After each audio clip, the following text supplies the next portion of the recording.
శ్రీ మహాగణాధిపతయే నమః. శ్రీకృష్ణశరణం మమ. శ్రీ గురుభ్యో నమః. వైశంపాయనుడు జనమేజయునికి భరతుడు వంశానికి ప్రధానమని చెప్పి వంశపరంపర చెప్తూ నాభాగుని పుత్రుడైన యయాతి చరిత్ర ప్రస్తావన వచ్చింది. భరతుడి తర్వాత వంశంలో ప్రధానంగా ఇతడు చాలా గొప్పవాడు, రాజర్షి అని కూడా చెప్పాడు. అదేంటి అంటే రాక్షసుడు హిరణ్యకశిపుడి కొడుకు ప్రహ్లాదుడు ఉన్నాడు కదా, ఆ వంశంలో గొప్ప నారాయణ భక్తుడు వంశానికే తలమానికంగా అయ్యాడు.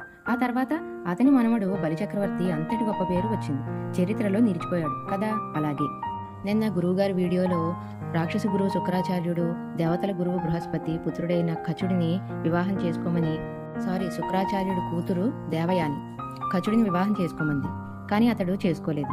ఎందువల్లంటే శుక్రాచార్యుడి కడుపులో నుంచి మృత సంజీవని మంత్రంతో బయటకు వచ్చిన కారణంగా అతడు సోదరుడిని నేను నీకు అని చెప్పాడు.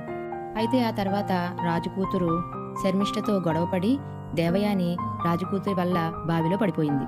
దాంతో బావిలోంచి కేకలు పెడుతుంటే అటుగా వచ్చిన యయాతి మహారాజు ఆమెను తన చేతి అందించి పైకి తీసుకుని వచ్చాడు. చెయ్యి అందుకోవడంతో పాణిగ్రహణం అయిపోయిందని నేను నీ భార్యనని అంది.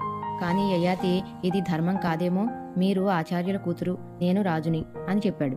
శుక్రాచార్యుడి దగ్గరికి వెళ్లి దేవయాని శర్మిష్ఠ గురించి చెప్పి కోపంతో శుక్రాచార్యుడు రాజు వద్దకు వెళ్లి శర్మిష్ఠగుని తన కూతురికి దాసిగా ఉండేలాగా చేశాడు. ఇంతలో యయాతి సంగతి తెలిసి అతనిని పిలిపించి దేవయానికిచ్చి వివాహం చేస్తానని చెప్పాడు.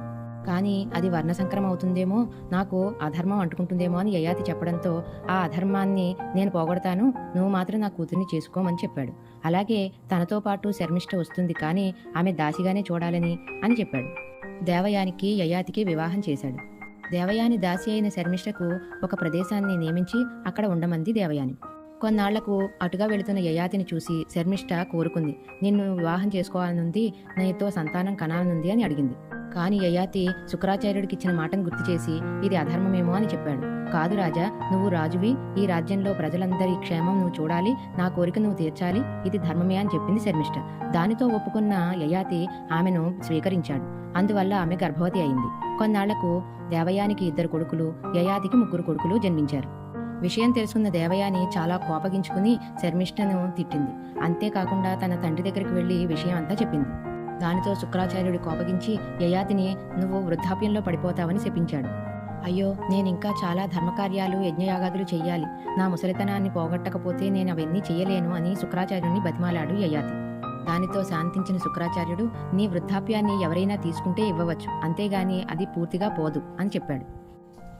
అప్పుడు తన కుమారులను 5గురిని పిలిచి నా వృద్ధాప్యాన్ని ఎవరైతే తీసుకుంటారో వారికి నా రాజ్యాన్ని ఇస్తాను అని చెప్పాడు. అందులో 4 మేము తీసుకోమని చెప్పడంతో చివరివాడైన పూరువు నేను మీ ముసలితనాన్ని తీసుకుంటానని ఒప్పుకున్నాడు. యయాతి భోగాల కోసం కకృతిపడి ఎవను కోరుకున్నాడా? లేదు. ధర్మపరమైన పాలన యజ్ఞాలు చేయడం కోసమే యయాతి ముసలితనాన్ని విడిచిపెట్టాడు. ధర్మం అనేది పుట్టుక నుంచి పాటించాలి. ఎప్పుడో వృద్ధాప్యం వచ్చాక ధర్మకార్యాలు దానాలు చెయ్యాలి, పుణ్యక్షేత్రాలు మంత్రజపాలు కాశీ దర్శనాలు చేస్తారు అని అనుకోకూడదు. మరి మాకెలా తెలుస్తుంది పుట్టినప్పటి నుంచి అని అంటారేమో. తల్లిదండ్రుల దగ్గర నుంచి కుటుంబంలోనూ బయట కూడా ఎంతో మంచి ప్రవర్తనతో ఉంటూ ధర్మాన్ని పాటించే వాళ్ళని చూసి నేర్చుకోవాలి అని గురువుగారు చెప్పారు. కొన్నాళ్లకు యయాతి తన కొడుకు నుంచి ముసలితనాన్ని తీసేసుకుని యవ్వనాన్ని ఇచ్చేసి రాజ్యాన్ని అప్పగించి ధర్మాన్నిగా పరిపాలించమని చెప్పారు. అంతేకాక మనిషి దగ్గరకు రానివ్వకూడని లక్షణాలు కూడా చెప్పాడు యయాతి తన కొడుక్కి. ఇవి మనందరికీ పర్సనాలిటీ డెవలప్మెంట్కి ఉపయోగపడుతుందని గురువుగారు చెప్పారు. అవేంటో చూడండి. అధైర్యం, మొండితనం, ద్వేషం, కోపం, అత్యాశ, కన్నింగ్నెస్, అసూయ ఇలాంటివన్నీ కూడా దరికి చేరనివ్వకూడదు. అలాగే చేయాల్సిన మంచి పనులు తల్లిదండ్రులను గౌరవించాలి, పెద్దలను మహనీయులను గౌరవించాలి, క్షమాగుణం అలవాటు చేసుకోవాలి అని చెప్పారు గురువుగారు. యయాతి కూడా తన కొడుక్కి ఇవే విషయాలు చెప్పాడట. అంతేకాదు సహనంతో ఉండాలి. ఎవరినైనా నిందించినా కూడా నువ్వు వాళ్లను నిందించకు. సహనంగా ఉంటే నువ్వు తెలియక తెలిసి చేసిన పాపాలు వాళ్ళకి వెళ్ళిపోతాయి. వాళ్ళు చేసిన పుణ్యకార్యాలకి సంబంధించిన పుణ్యం నీకు వచ్చేస్తుంది. సహనం వల్ల పొందే గొప్ప ప్రయోజనాలు తెలుసుకోమని అన్నారు గురువుగారు. అంతేకాదండి, అందరూ కూడా తెలుసుకోవాలి ఇలాంటి విషయాలు. ఇంతలాగా కొడుక్కి మంచి విషయాలు చెప్పిన యయాతి ఒకసారి స్వర్గంలో ఉండగా ఇంద్రునితో ఒక డిస్కషన్ వచ్చింది.